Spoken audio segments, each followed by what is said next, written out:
Welcome, everybody. This is Stability and Innovation Web Acceleration with Drupal Core and Drupal CMS. And we're going to start with Legos. How many of you like to play with Legos or have kids that like to play with Legos? Okay, it's almost everybody in the audience. Okay, me too. But usually we don't buy Legos like this. Sometimes my kids like to have specific pieces. We need to go to the store, find that one piece that's missing. But this is how we usually buy Legos, right? Why would you buy a Lego kit like this? Any ideas? It's cool, yeah, I agree. It's space. Space theme is good with us. Okay, so you buy it for inspiration because you want to have something that looks cool, but to figure out this one piece by piece takes a lot of time. You buy this to reduce the effort that you need to build a spaceship like this, a shuttle like this, because figuring out yourself would require a lot of expertise that you need to know of how to put this together, how does the shuttle exactly look like, where the slants are, how big the wings should be, etc. You buy it because you want to save time. It would take a lot of time to build this one single thing, especially if you have kids. You buy Lego for your kids. They may not have the patience to figure out how to build this from scratch. And you also do this to save money, because to buy every single piece one by one in the Lego store is not just very tedious to find it, also costs more money, because you need to pick and choose pieces one by one. To buy this in the box, it costs less money. But you don't need to buy this kit, because I have two of these kits right here. So for those that are asking great questions, you'll get one of these kits at the end. So prepare your questions. You don't need to buy these Lego kits. And we'll return to why these Lego kits have significance in this session. I'm Gábor Hojtsy. I'm a full-stack community organizer in Drupal, which is my made-up title. That means that I maintain tools for the Drupal community, like upgrade status and POTX and localization server and a bunch of other things, like deprecation status that tracks the readiness of contributed modules. I work in Drupal Core as a developer advocate. I write the release announcements for Drupal Core, work with the release manager team on that. I work in the Drupal CMS team as a community enabler. I'm in the leadership team of DrupalCon globally and in Europe, and for Drupal Dev Days especially. I coordinate the leaderships of Drupal Dev Days. And I think this team has done an amazing job. I've only done a tiny bit with this event, and the team has done an amazing job, so big applause for them. I'm 23 years in Drupal Core contributor. I'm also a co-founder and co-owner of a private school in Hungary, which is a lot of fun if anybody wants to talk about having a school. And when I have a bunch of free time on top of this, then I'm also a musical actor on stage. I'm in a volunteer theater group, so I play on that stage and I sing and dance. I will not sing and dance on this stage. But I also play Lego with my kids. So this is the minifig collection of a small part of the minifig collection of my 9-year-old. And she's got some of these from kits, some of these from Lego friend kits, some of these are police people, some of these are, all kinds of farm people and other things. And there's kids minifigs and adult minifigs. So she has a lot of minifigs. And when she gets these kits, she builds them together. She enjoys them a lot. And then in a week or two, she gets bored. And then she reconfigures the whole thing. She takes them apart and then builds something else. And we got into this habit of finding these recipes online that show you very different things that you can do with the Lego kit that you've already bought. And so she builds this like Lego friend's house, and then we find an instruction manual recipe for a different version of what you can build with the same things. And then she builds this store with the same pieces, etc. And she enjoys that a lot. And we'll connect that back soon to Drupal CMS. So who in the room built or is building a project with Drupal CMS? All right, we have like 10 people maybe. So it's like, 1/10 of the audience, let's say. Who tried the Drupal CMS at least? Okay, that's 3 times as much. That's great, like roughly half of the audience. And who tried Drupal CMS in the last 4 weeks? Like the new version, the best new version of Drupal CMS. Okay, it's 10 people. Okay, so those that haven't tried it in the last 4 weeks, you'll learn a lot today, hopefully, because Drupal CMS in the last 4 weeks is a whole new thing that you haven't seen before. But Drupal has been around for a long time. So Drupal is 25 this year. But for most of its history, it's been trying to cater for very different audiences in one package, in Drupal Core. So I took some examples from the Drupal 8 era of what we tried. And in the Drupal 8 era, we tried to cater for developers. We went all in on Symfony. We went all in on Composer. Let's do this. It's going to be modern. It's going to be great for developers. That alienated a lot of hobbyists that they wanted to use Drupal. It was now much harder to use. And we've also tried going all in on marketer features. We built a quick edit module that allowed you to in-place edit content on the page, in-place edit nodes. We built the responsive preview module. Anybody seen the responsive preview module? Nobody. Okay, the reason for that is we've never committed it to core. Because me and my team, we worked on it for almost a year. And there was this big argument that core doesn't need a responsive preview module because your browser already has this feature of which width of the page I would like to see. What should be the viewport for the page? And so it's already in the browser. Like, who needs this feature? And so we never committed the feature. It's still in contrib. It's been picked up by others. But then it had a resurrection you'll see later.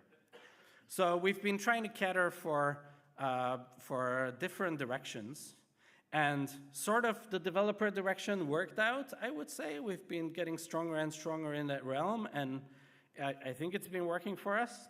The marketer direction didn't work out. So we've since never committed responsive preview. We've removed quick edit. And I could have cited a lot more recent examples, but I didn't want to rip off any recent band-aids for anybody. So I tried to pick old examples. So we've been trying to do this for a long time, and it didn't quite work to appeal to all of these audiences. But I'm not sure that it's entirely true to say that we've only had this one package that we try to give people, because we did have a solution for having packages of Drupal. It's called distributions. So distributions is a package of Drupal that is a product by itself, is a specialized product based on Drupal Core. So we wrap Drupal Core in with other modules and settings and configuration, and then it's all supported as its own thing. Any guesses of how many Drupal distributions there are on Drupal.org? Shout it out. 1,000? 100? 2,000? Okay, so it's 1,500 distributions. There's a lot of them. How many of you, well, no, I will ask that later. So some of these top ones are Open Atrium, which is super historic. If anybody's been around at the time, it was fantastic, not maintained anymore. Hostmaster, which is a distribution to manage Drupal sites, hosting infrastructure. It's great, not really maintained anymore. Panoply, sort of kind of maintained, but not really actively anymore. It's a page layouting solution based on panels. Opinio LMS, which is a learning management solution, also not maintained anymore. So these are from the top 10 distributions on Drupal.org. People want to try these out. They're not going to really work or have a happy time. Some of these are maintained still, and they have a good time, like Thunder. Thank you, Borda. Thank you. I think Thunder has been giving a great name to distributions. Commerce Kickstart also has been really active recently, especially. Open Social, thank you for having a open social distribution. And FarmOS, which is super special. It allows, I don't know how many of you heard about FarmOS.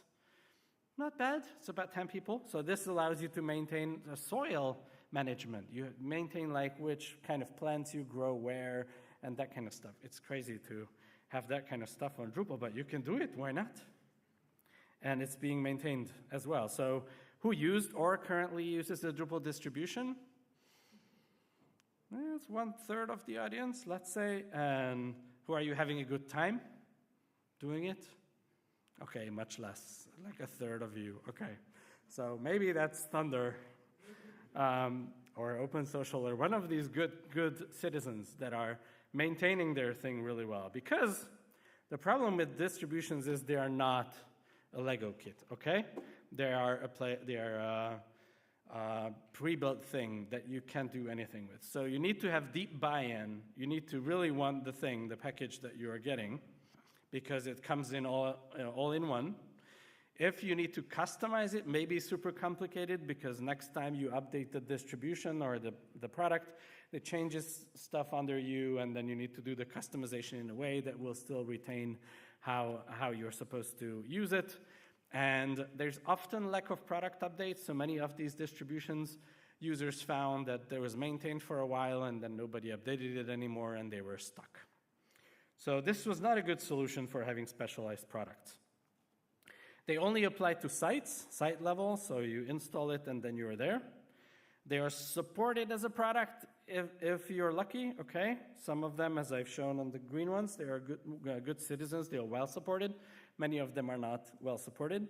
So then they lock you in, essentially. So even though you have this open source thing, you have a really hard time to get out of it, because it has all of these dependencies and interconnected pieces that are very hard to untangle. There's been some improvements recently since Drupal 10.3. Now you can uninstall the main part of the distribution, but only if you got rid of everything else. Before that, they can't be inherited from each other. So if you want to have a specialized version of the Commerce Kickstart, you can't do that because there's no possibility of inheritance. You can only clone them. And there's no composability, so if you want to have a social site and you want to also sell things on the social site, then you can't install Open Social and Drupal Commerce or Commerce Kickstart both at the same time, because they are distributions, and so you need to make this choice ahead of time. So we recently built recipes, which are a good solution for this problem. So they can either be site level or feature level recipes. They are starting point only, which is amazing for developers. We don't need to support it anymore. We give it to you. It's this package. We give it to you. It's a starting point, and then you do whatever you want with it. You can pull it apart. You can build something else. It's a starting point. You don't get updates to the kit anymore. It's your kit. You can do whatever you want with it. There's no lock-in because it's basically automated site building steps that you would have done on the site. So you just execute the recipe and it builds the things that it needs to do, and there's nothing left on the site unless the recipe instructed the site to have something permanent. They can inherit from each other, they can depend on other recipes, and they are composable, so you can apply multiple recipes at once on the site. So this sounds like magic, right? So now the updated Drupal model is basically we have Drupal Core with the recipes API that must be fantastic, and then we have these recipes. Some of them are based on Drupal Core, some of them are using contributed projects, and so you can have these features. So for example, you want to have an event feature. The event recipe can come with content types for events. It can come with dependencies on mapping, and it can come with dependencies on scheduling and signups and that kind of stuff, and then it's an event recipe. And a lot of these recipes showed up on Drupal.org. Now there's a recipe browser you can see on Drupal.org. But one thing that we haven't cracked before DrupalCon Vienna and only recently have been able to show in full force are site templates, which are site-level recipes, essentially. So what we have in site templates is feature recipes for that specific use case. Let's say you want to have a nonprofit website, so we have feature recipes for news on the nonprofit website, or our programs as a nonprofit, or fundraising events, that kind of stuff in the site template. We have a visual look, which could be a Drupal theme, could be a customized component system, etc. And we have relevant sample content, which makes it much easier to experience what it could be, because we have the relevant sample content of this is what you can build with this. So this is what we built recently. And it's kind of interesting that Drupal CMS kind of goes under this whole thing now. So we've been doing these site templates recently, and we've been sort of pushing down Drupal CMS, and we haven't really made much changes to Drupal CMS from Drupal CMS 1 to Drupal CMS 2 and to Drupal CMS 2.1. We've been taking in Canvas, we've been taking in AI stuff, and the main thing that we've been working on is these site templates to showcase the possibility of what you can do with the recipes. So why is all of these boxes relevant to you? It's because this new structure means that Drupal Core is this platform for building customized CMS solutions. So if you need a highly custom something to build, then go for Drupal Core. If you want to have a site for content users, marketers, content editors, content creators, then I would highly suggest to start with Drupal CMS. There's no lock-in involved in using it. There's recipes. You install it. It installs a bunch of best practices that we've already figured out. And if you want to install a use case specific site with sample content, or just explore how Drupal could be used for a nonprofit or could be used for a healthcare institution, then site templates are for you. So they are use case specific site kickstarts. And that's where this boy comes in. That's where our Lego kits are. So this makes it super easy to imagine that you can build a spaceship from Lego.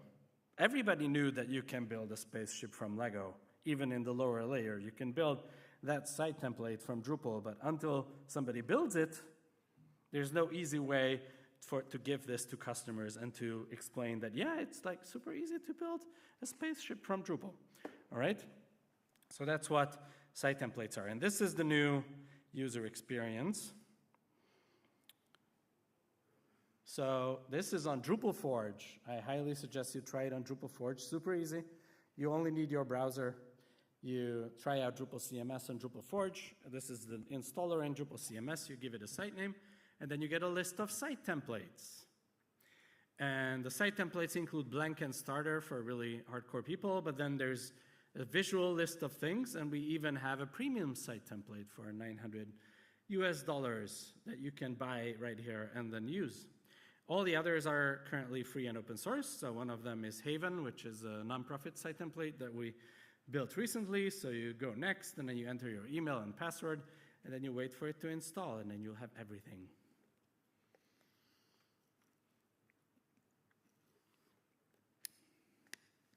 So this you can try right now in your browser on Drupal Forge without logging in, without giving your credit card details or your personal email address or whatever. This is all private and personal. You can try it out. So this was a little bit sped up, the install part. But what you get is a bunch of sample content with blog posts and pages. You even get some Drupal announcements. And so this is a dashboard that you can review your content on. And then you go in and look at one of the pages, like the About Us page. It's a page, has beautiful layout, a menu, nice content. It's very relevant for a nonprofit case. And once Canvas loads, then you get the edit button, and then you are in Canvas. And then you can just go in and change whatever you want on the page. And this is how easy Drupal is now. Isn't it amazing? So we've released all of this stuff in the past 4 weeks, so if you haven't tried, it's worth revisiting. So here I go in, and I like that label. I don't want our values. I want to learn more about these things. And I enter that, and then I want to save, and then it goes and saves my changes.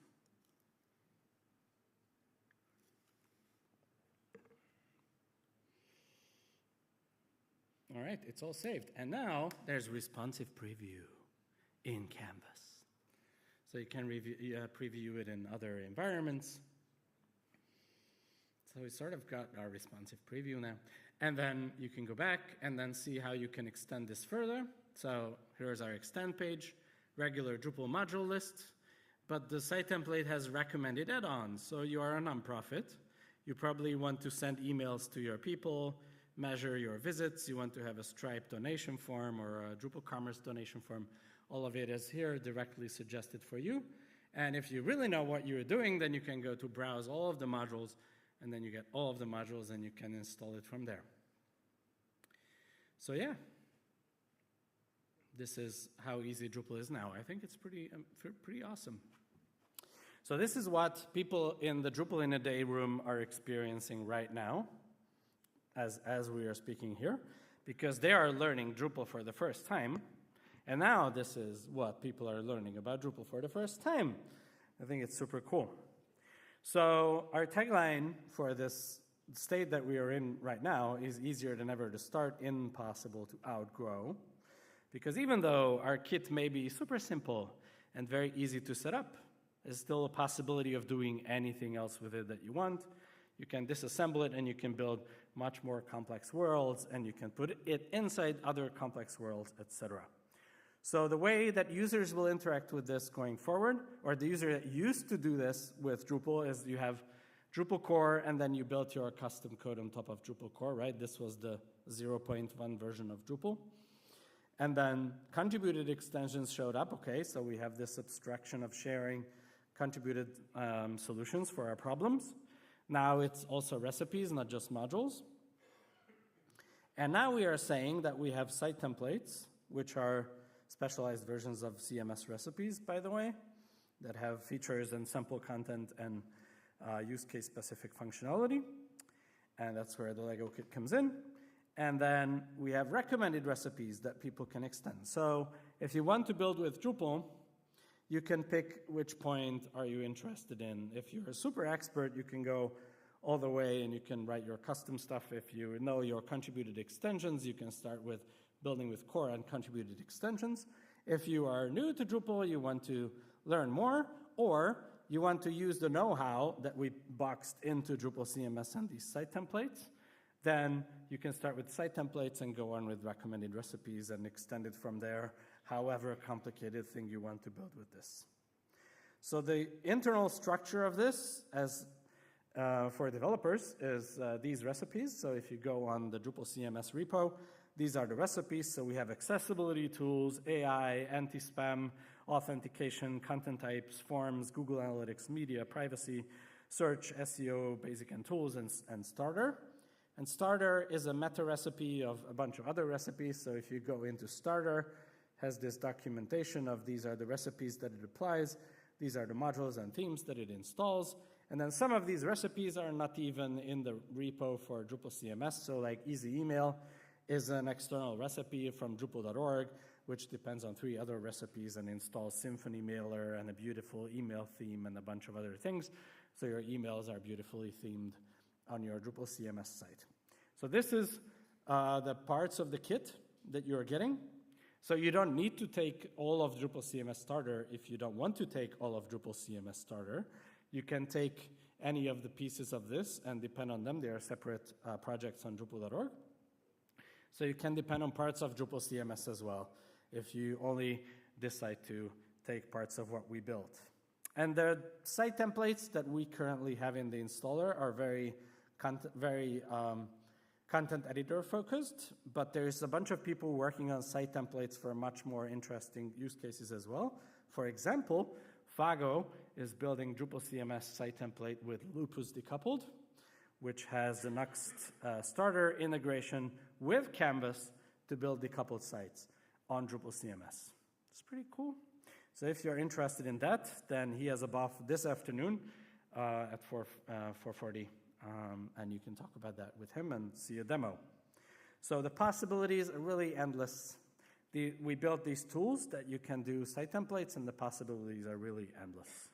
And one of the other tools that we built is a Drupal CMS site template starter kit, which is a tool to build more site templates, and it even includes a no-code way to build site templates. So if you zoom in on the description, but there's a fun fact. You don't need to write any code to create a site template. You can build a Drupal site in the UI exactly the way you normally would and export it as a recipe using the drush site export command provided by the Drupal CMS helper module. So there's even a no-code way to build site templates if you are inclined to do that. But now the question is what happens to core to support the easier than ever to start while remaining impossible to outgrow, okay? So as Dries said in the Q&A, we want to remain impossible to outgrow while being easier than ever to start. So what happens in Drupal core for that?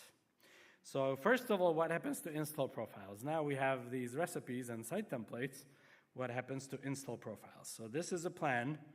We haven't executed on this plan yet. It's not going to happen in Drupal 12, most probably, but this is the future. So the first thing, I think it's quite evident that umami is a site template. It should be a site template. It should be a contributed site template. It's currently in Drupal Core. It's a food magazine demo. Should be moved into contrib and built as a real site template. And then we have agreement in the core team to merge minimal and standard install profiles, make them a recipe, then make the merge thing a recipe, and strip it down so you have less decisions made for you in Drupal Core in there. And then we have agreement to remove the core install profile selector. So when you install Drupal Core, there's not going to be a bump in the road to pick minimal or standard or umami because we give that task now to site templates. And if you really want to, you can still get that back from this contributed project, profile selector. So we've already proven that you can put it back if you want to, but we want to remove it eventually. It's not yet removed. So this is the plan. So install profiles will be heavily dialed down in Drupal Core. Will still be possible to create a distribution if you are a supported product and you want to do that. It will still be possible. You could still affect the installer. You could still affect how it works. That's what Drupal CMS does, by the way. So it will still be possible, but we'll heavily dial that down in Drupal Core. So what do we remove from this default Drupal install then? What does it mean that we strip down minimal and standard? So we are proposing to remove the content types from standard because we don't know if you need an article or a page content type or if you would use this system or that system to create these content. So we plan to remove that. We also plan to remove the front-end theme, Olivero. So this may be a bit controversial, but one of the ideas is to only have an admin theme in Drupal Core because you're gonna install a theme anyway, and it's probably not gonna be Olivero. All of the site templates come with a theme for themselves. None of them are Olivero because it doesn't match what people need to do now. It's not customizable to the degree that we want the default experience of Drupal to be customizable. And we don't think that solving that problem inside Olivero in core is worth it. So we plan to remove that. Not going to happen in Drupal 12 probably either. What we are removing is the stable 9 theme, which is a base theme for extending and building your own custom themes. That's not a supported model anymore in Drupal Core. You're supposed to use the starter kit theme and use the starter kit process in Drupal Core to fork the theme and create your own theme instead of runtime dependence on the core theme, because that gives you more flexibility. It gives core more flexibility. It makes it for you easier to update your site and to support your customers. So that's what we plan with themes. What do we plan for the default admin experience to support this? So what we've already done is we've already deprecated the toolbar module, and we are removing the toolbar module. And what we've already done is the navigation module that's replacing it, which is a sidebar navigation, is now stable. And we want to use that going forward as the only navigation experience in the Drupal admin. We've added the Gin admin theme to Drupal Core. It's now in Drupal Core. It's called the default admin theme. It's not called Gin. It's called the default admin theme. It's not yet stable, so it's also not yet the actual default admin theme. The name is the default admin theme, but it's not actually yet the default admin theme. So we are working on making it stable, and then to remove Claro, because we'll not need Claro anymore. Gin is not runtime dependent on Claro anymore in core, so it's a separate thing. And we are removing the shortcut and the settings tray modules. How many of you use settings tray or know even what settings tray is? One person. Two people. Okay, great. So yes, that's why. So it's not a module that many people used. It's a sidebar thing that you could edit block settings, not much. So we're removing that because there's much better solutions to that right now. And there's also a plan to remove the admin theme picking UI, where it allows you to change the admin theme. And the reason for this is if we remove that UI, we still support it in the API. You can change it if you really want to. But if we remove that from the UI, we remove one friction point from contrib modules of like, what if this module is loaded in this admin theme or that admin theme or that admin theme? So they can focus on solving for the default admin theme. and having a good experience with that. So that's the idea, to make this easier and faster. Some of the baseline features have already been done in Drupal 12. So one of the baseline features is Drupal to Drupal migration. So if you want to do that, then migrate to Drupal 11 because it's not going to be in Drupal 12 anymore. So that means the migrate Drupal and the migrate Drupal UI modules. The migrate API remains in Drupal, but not the migrate to the Drupal to Drupal migrations are not there anymore. The contact module has been removed. Use web form or use the contact module from Contrib if you want to use the contact module.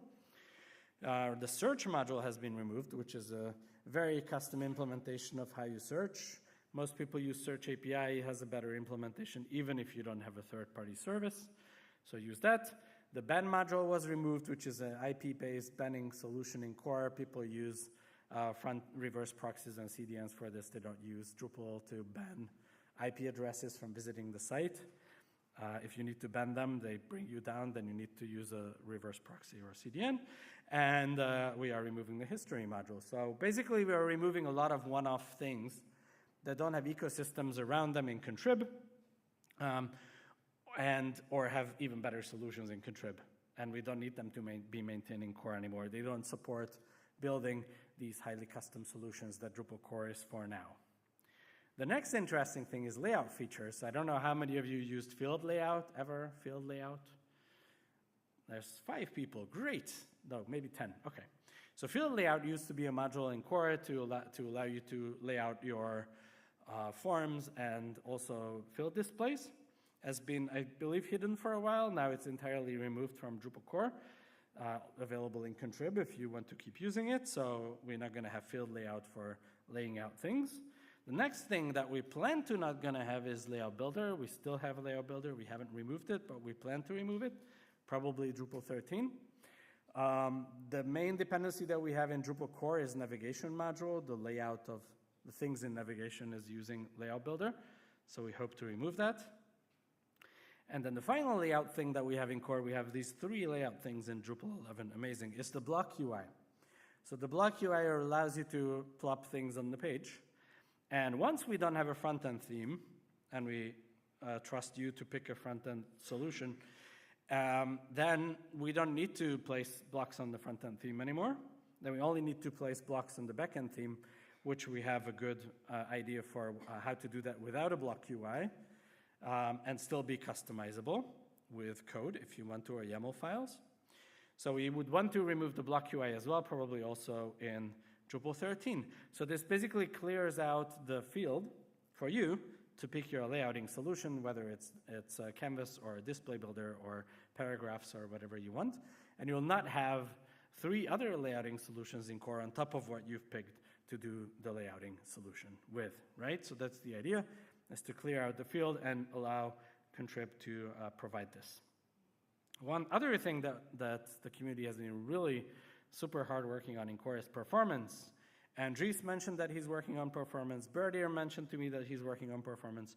Catch is working on performance. There's a new high interest in working on performance, and we've shown with Drupal 11.3 that we've had the biggest performance improvement in a decade.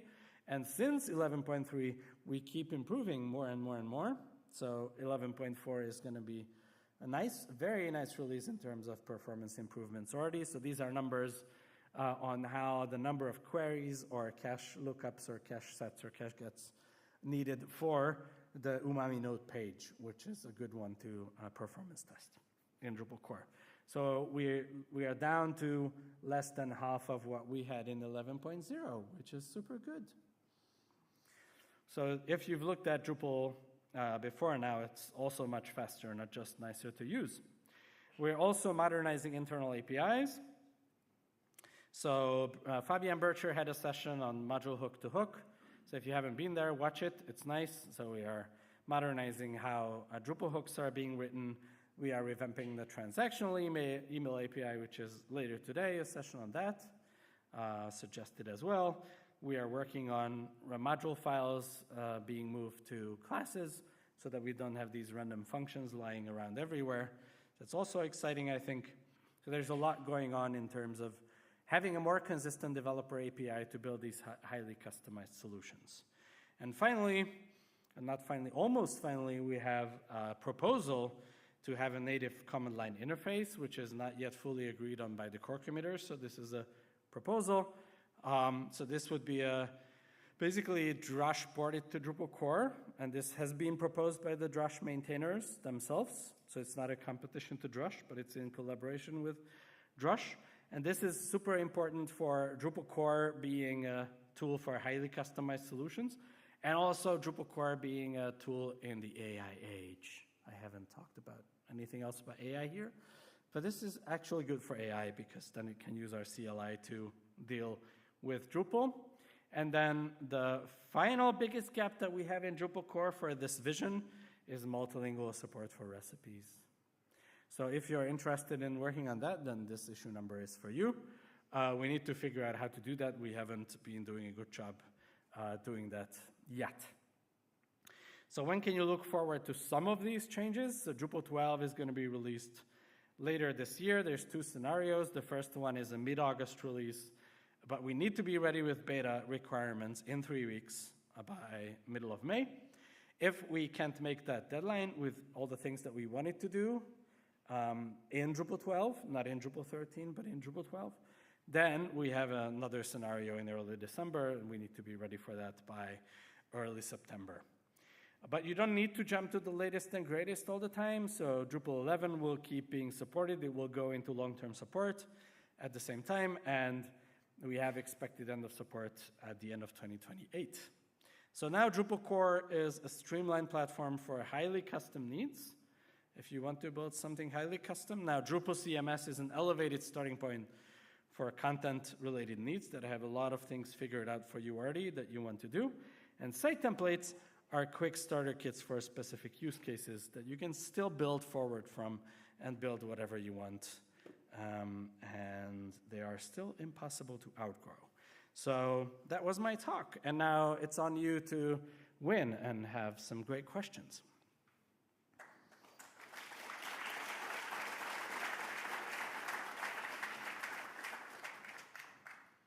Anybody? Yes, I see a few people. We're getting the mic now. So there's the export for site templates. Yes. But I have a great site and it's got some great features. Is there anything on the roadmap to enable me, I don't want to say features, but pick bits of my site and create just recipes, smaller recipes with them without exporting the whole site template? I'm thinking of the features UI where you used to go in and go, oh, I want my content type, or on that now has a view, and then it grabs some dependencies and I can just export those 4 bits. Yeah, I've seen recipe generator efforts. I don't know the status of them, but I agree that would be great to have this features UI kind of solution where you can pick and choose. It's not always, it's much easier to just build a site and export the whole thing. It's much easier than try to pick apart what kind of settings belong to this feature and what kind of settings don't. So it's harder to export a clean version like that, but I've seen efforts to do that, yes. I'm not aware whether they're ready or not. There were more hands. Yes. Thank you. I just have a question. So we have some Drupal outdated versions like Drupal 9 and 10. And as we plan to go to Drupal 12 in the future, is there a plan? I mean, for example, I see that there are the block UI module or the many core modules will be removed. Is there any plan to translate, smooth transition from whatever to the new stuff, to the recipes, for example, distributions, existing theme that, we already developed some custom theme depends on some, core themes. Yeah. Yeah. So you have an existing old site like Drupal 9, and is there a way to gradually move to the new thing? You need to gradually move to the new thing because there is no direct upgrade path from Drupal 9 to Drupal 11 or 12. You need to move to Drupal 10 and 11, etc. I maintain the tool to support that upgrade status. is the tool to support it. It gives you, thank you, it gives you a to-do list, basically, of what you need to do. It suggests you which modules to upgrade, which settings are deprecated, which of your custom code, how much is automated of the deprecations in your custom code. You can use Rector to do that, etc. So that's a tool to give you a to-do list of what you need to do.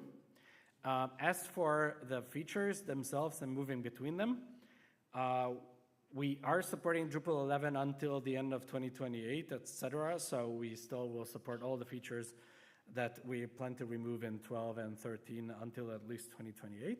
And for 13, it's much longer. So there's no rush in there. Even if we remove the block UI, we'll still support having blocks, which Drupal Core exposes and is still exposed as a feature in Canvas and Display Builder and all kinds of other solutions. So you will still be able to use the blocks that you have. For recipes, recipes are automated site building steps. So if you've already built your site, you don't need to apply any new recipe because you already have the site. So recipes are for building new things on the site. Some people use them for deployment as deployment solutions. So they have this recipe and then they deploy the same changes to multiple sites or the one site that they maintain to make sure that that's the only thing that changes. That's also a possibility, but it's for adding new things to the site, not for rebuilding something. So we are not looking at using recipes for that, no.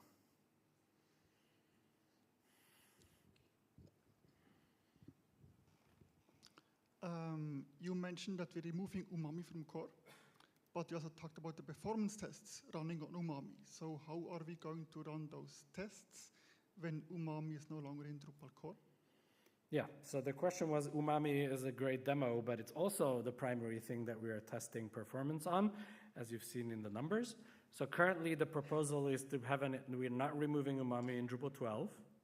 So currently the proposal is to have an interim step to make it a testing profile, hide it from the UI, because we don't think that Umami is representative of demoing Drupal's capabilities anymore at this point. The site templates are much more capable. So we want to keep that as a hidden thing in core. And it's still possible to, in parallel, build a contrib site template that's called Umami. We've explored like the namespace concern, everything is still possible because it's not actually named Umami in Drupal core, it's named Umami_demo or something, so we can do Umami in contrib in a funky way. So it's possible to hide it in Drupal core and do a contrib site template while we figure out what we do with the performance testing. So we can still use it for performance testing in the meantime.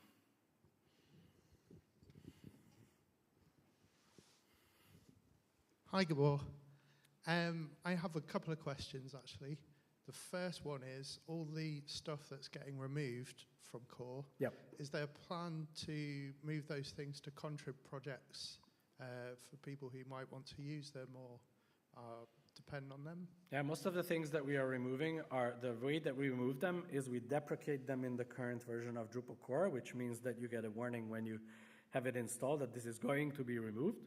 And we move them to contrib, so we find maintainers and we move them to contrib. Not everything is done that way. I think the migrate Drupal modules are the ones that we either decided that we don't want to do that, or we were like, if somebody really wants to do it, they can do it.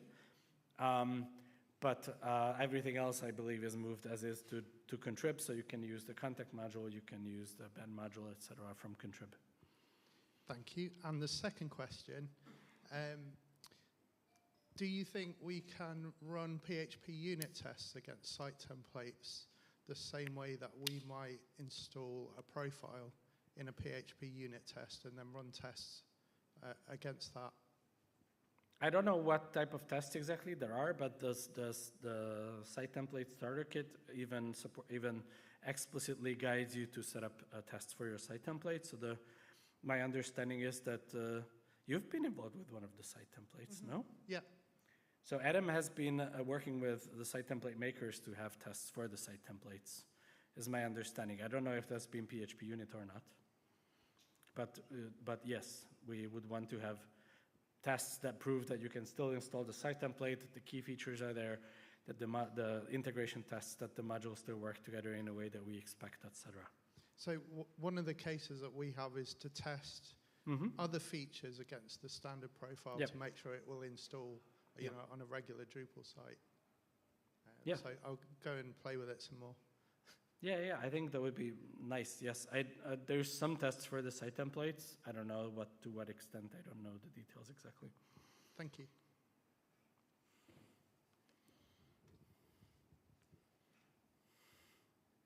And the final Two more. question. And then we run out of time. Thank I you. think. What is the translation support status of Canvas or Drupal CMS? Like, is it working, or is there a timeline where it will be working? So translation support for Drupal CMS and Canvas. So there's two main blockers, I think, in Drupal CMS translatability: is recipe translation and Canvas translation. Neither of them were built multilingual out of the box, unfortunately. The way that Laurie explains this for Canvas is they wanted to build a really cool builder thing so that everybody wants to use it instead of solving all the problems ahead of time. So now they're working on multilingual support for it. Currently, I've tried personally that you can use regular Drupal content types, regular Drupal translations with whatever TM/GMT workflows or however you want to complicate that or solve that problem space, and pull the translations into Canvas content template displays. So you can do that, that works. With at least the last I tried in Vienna, it already worked with simple values. I don't know if it works with entity references already, but it was a simple issue that we found with entity references with like images and stuff that you want to translate. So that already works with Canvas. So you can do that dynamic content. For the static Canvas landing pages, that's not yet translatable. That's being worked on right now. And I don't have timeline promises from Laurie, maybe by the middle of the year. I'm not sure. Recipes, we've been really trying to make that work, but we've been hitting new problems all the time. I think Alex Pat was working on that, so if he's in the room or in the contrib, you can find him. And Jose Rejero, as the original author of the I18N module, is back in Drupal and working on that problem as well. So we are working on it. There's even less timeline promises that I can make in there because it's a lot of hidden details there. There's one more question here if you have time. We don't have time. Thank you very much. All right, thank you.